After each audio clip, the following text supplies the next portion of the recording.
Friends, ബിസ്മി കിച്ചണിലോട്ട് എല്ലാവർക്കും സ്വാഗതം. ഇന്ന് ഞാൻ വന്നിട്ടുള്ളത് പഴവും ഗോതമ്പൊടി ശർക്കരയും കൊണ്ട് സ്റ്റീം ചെയ്തെടുക്കുന്ന ഒരു പഞ്ഞി അപ്പത്തിൻ്റെ റെസിപ്പി ആയിട്ടാണ്. നമുക്കിത് എങ്ങനെയാണ് തയ്യാറാക്കണമെന്ന് നോക്കാം. അതിനായിട്ട് ഞാൻ 2.5 പീസ് ശർക്കര എടുത്തിട്ടുണ്ട്. ഒരു 150 ഗ്രാം ശർക്കര ഉണ്ടാകും. ഇത് നമുക്കൊരു അരക്കപ്പ് വെള്ളം ഒഴിച്ചിട്ട് ഇത് നന്നായിട്ടൊന്ന് മെൽറ്റ് ചെയ്തെടുക്കാം. അപ്പോൾ അത് നന്നായിട്ട് മെൽറ്റ് ചെയ്തെടുത്തിട്ടുണ്ട്. ഇത് തണുക്കാനായിട്ട് നമുക്കൊരു ഭാഗത്തേക്ക് മാറ്റി വയ്ക്കാം. ഇപ്പോൾ ഞാനൊരു ബൗളെടുത്തിട്ടുണ്ട്. അതിലേക്ക് 1 കപ്പ് ഗോതമ്പ് പൊടിയാണ് എടുത്തിട്ടുള്ളത്. 250 ml കപ്പിൽ 1 കപ്പ്. പിന്നെ നമ്മളിതിലേക്ക് 1 ടീസ്പൂൺ ബേക്കിംഗ് പൗഡറാണ് ചേർത്ത് കൊടുക്കുന്നത്. ബേക്കിംഗ് പൗഡർ കയ്യിലില്ലെങ്കിൽ ഇതിന് പകരം 1/2 ടീസ്പൂൺ ബേക്കിംഗ് സോഡ ചേർത്ത് കൊടുക്കാം. നമ്മൾ സാധാരണ അപ്പത്തിനൊക്കെ ഉപയോഗിക്കുന്ന അപ്പസോഡ ചേർത്ത് കൊടുക്കാം. പിന്നെ ഇതിലേക്ക് ആവശ്യമായ ഉപ്പ്, ഒരു 2 പിഞ്ച് ഉപ്പാണ് എടുത്തിട്ടുള്ളത്. അതുകൂടെ ചേർത്തിട്ട് ഇത് നന്നായിട്ടൊന്ന് മിക്സ് ചെയ്തെടുക്കുക. നന്നായിട്ട് മിക്സ് ചെയ്തതിന് ശേഷം നമുക്കൊരു ഭാഗത്തേക്ക് നീക്കി വെക്കാം. പിന്നെ ഞാൻ 2 റോബസ്റ്റ പഴം എടുത്തിട്ടുണ്ട്. അതിൻ്റെ തോല് കറുത്തിരിക്കുന്നത് നമ്മൾ ഫ്രിഡ്ജിൽ വെച്ചിരുന്നത് കൊണ്ടാണ് കേട്ടോ. അതിൻ്റെ തോലൊക്കെ കളഞ്ഞിട്ട് മിക്സിയുടെ ഒരു ജാറിലേക്ക് ഇട്ട് കൊടുക്കാം. ഒന്ന് കട്ട് ചെയ്ത് ചേർത്ത് കൊടുക്കാം കേട്ടോ.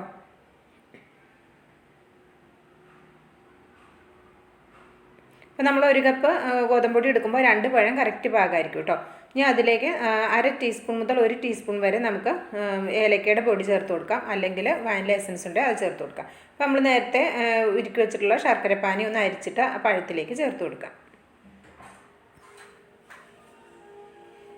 അപ്പോൾ ചേർത്ത് കൊടുത്തിട്ടുണ്ട്. ഇനി നമ്മൾ ഇതിലേക്ക് ചേർത്ത് കൊടുക്കുന്നത് നെയ്യാണ്. 2 ടേബിൾ സ്പൂൺ നെയ്യ് ചേർത്ത് കൊടുക്കുന്നുണ്ട്. ഇതിന് പകരം നെയ്യില്ലെങ്കിൽ ഇതിന് പകരം sunflower oil 3 table spoon sunflower ഓയിലും ചേർത്ത് കൊടുക്കാം. ഇനി ഇത് നന്നായിട്ടൊന്ന് അരച്ചെടുത്തിട്ടുണ്ട്. കട്ടകളൊന്നും ഇല്ലാതെ വേണം നന്നായിട്ടൊന്ന് അരച്ചെടുക്കുക. അപ്പോൾ നമ്മൾ നേരത്തെ മിക്സ് ചെയ്ത് വെച്ചിട്ടുള്ള ഡ്രൈ ഇൻഗ്രീഡിയൻസിലേക്ക് നമ്മുടെ ഈ പഴത്തിൻ്റെ മിക്സ് കുറച്ച് വീതം ഒഴിച്ചിട്ട് നന്നായിട്ടൊന്ന് മിക്സ് ചെയ്തെടുക്കാം.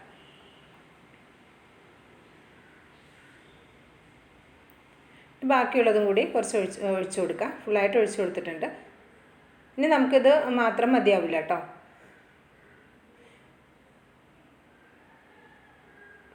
അപ്പോൾ അതാ ഒരുവിധം മിക്സ് ചെയ്തെടുത്തിട്ടുണ്ട്. ഇനി ഇതിലേക്ക് ഞാൻ 1/4 കപ്പ് പാലാണ് ചേർത്ത് കൊടുക്കുന്നത്. അത് നമുക്ക് കുറച്ചായിട്ട് ചേർത്ത് കൊടുക്കാം. അപ്പോൾ ഗോതമ്പ് പൊടിയുടെ വെള്ളം കുടിക്കുന്നതിൻ്റെ അളവ് വ്യത്യാസമായിരിക്കും അല്ലേ? എല്ലാവരുടെ കയ്യിലിരിക്കുന്ന ഗോതമ്പ് പൊടിയുടെ അളവ് വ്യത്യാസമായിരിക്കും. അപ്പോൾ അതിനനുസരിച്ചിട്ട് പാല് ചേർത്ത് കൊടുക്കാം കേട്ടോ. അപ്പോൾ ഞാനിതിലേക്ക് 1/4 കപ്പും 2 ടേബിൾ സ്പൂണും പാലാണ് ഇതിലേക്ക് ചേർത്ത് കൊടുത്തിട്ടുള്ളത്. ചേർത്ത് കൊടുത്ത് നന്നായിട്ട് മിക്സ് ചെയ്തെടുത്തിട്ടുണ്ട്. ഇതാണ് അതിൻ്റെ കൺസിസ്റ്റൻസി. ഇനി ഞാൻ ഒരു ഇഡ്ഡലി തട്ടിലാണ് ഇത് സ്റ്റീം ചെയ്തെടുക്കുന്നത്. അപ്പോൾ അതിലേക്ക് ഒരല്പം നെയ്യൊക്കെ ഒന്ന് പുരട്ടി വെച്ചിട്ടുണ്ട്. അതിലേക്ക് നമുക്ക് കുറച്ച് വീതം ബാറ്റർ കോരി ഒഴിച്ച് കൊടുക്കാം. അപ്പോൾ നന്നായിട്ടൊന്ന് ടാപ്പ് ചെയ്തതിന് ശേഷം ഞാനൊരു ഇഡ്ഡലി ചെമ്പാണ് കേട്ടോ അടുപ്പത്ത് വെള്ളം വെച്ച് തിളക്കാൻ വെച്ചിട്ടുണ്ട്. പിന്നെ ഒരു അല്പം അണ്ടിപ്പരിപ്പ് എടുത്തിട്ട് ഒന്ന് വറുത്തെടുത്തിട്ടുണ്ട് നെയ്യിൽ. അത് നമുക്കിതിൻ്റെ മുകളിലായിട്ട് ഗാർണിഷിങ്ങിനായിട്ട് വെച്ച് കൊടുക്കാം.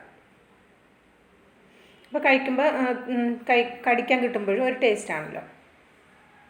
അപ്പോൾ നന്നായിട്ട് വെള്ളം തിളച്ചതിന് ശേഷം വേണം വെച്ച് കൊടുക്കാൻ. ഞാൻ മുകളിൽ തട്ടിൽ മാത്രമേ വേവിച്ചെടുക്കണുള്ളൂ കേട്ടോ. അടിയിൽ വെച്ച് കഴിഞ്ഞാൽ വെള്ളം ഇറങ്ങിയിട്ട് നമ്മുടെ ഈ അപ്പത്തിലൊക്കെ വെള്ളം ഉണ്ടാവും. അപ്പോൾ മുകളിൽ മാത്രം വെച്ച് കൊടുക്കാൻ ശ്രദ്ധിക്കുക.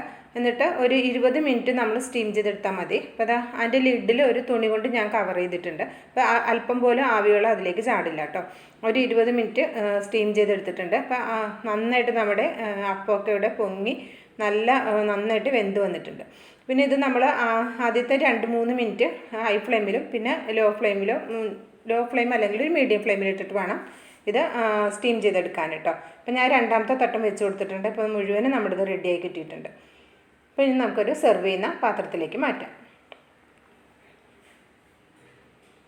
അങ്ങനെ വളരെ ഈസി ആയിട്ട് നമുക്ക് തയ്യാറാക്കി എടുക്കാവുന്ന പഴവും ഗോതമ്പ് പൊടിയും ശർക്കരയും ഉണ്ടെങ്കിൽ നല്ല ഈസി ആയിട്ട് നല്ല ടേസ്റ്റി ആയിട്ടുള്ള പഞ്ഞിയപ്പം നമുക്കിവിടെ റെഡിയാക്കി എടുക്കാൻ പറ്റും. അപ്പോൾ ഇഷ്ടമായിട്ടുണ്ടെങ്കിൽ അഭിപ്രായങ്ങളൊക്കെ അറിയിക്കാൻ മറക്കരുത് കേട്ടോ. അതുപോലെ തന്നെ നമ്മളെ വീഡിയോ കാണുമ്പോൾ തന്നെ ഇഷ്ടമായിട്ടുണ്ടെങ്കിൽ ഒന്ന് ലൈക്ക് ചെയ്യാനും മറക്കരുത്. ബിസ്മി കിച്ചൺ യൂട്യൂബ് ചാനൽ സബ്സ്ക്രൈബ് ചെയ്യാത്തവരാണെങ്കിൽ ഒന്ന് സബ്സ്ക്രൈബ് ചെയ്തോളൂ. ബെല്ലൈക്കൺ എനേബിൾ ചെയ്ത് വെച്ചാലേ അപ്ലോഡ് ചെയ്യുന്ന വീഡിയോസിന് നോട്ടിഫിക്കേഷൻ കറക്റ്റായിട്ട് ലഭിക്കുള്ളൂ. അടുത്തൊരു വീഡിയോ വരുന്നവരെല്ലാവർക്കും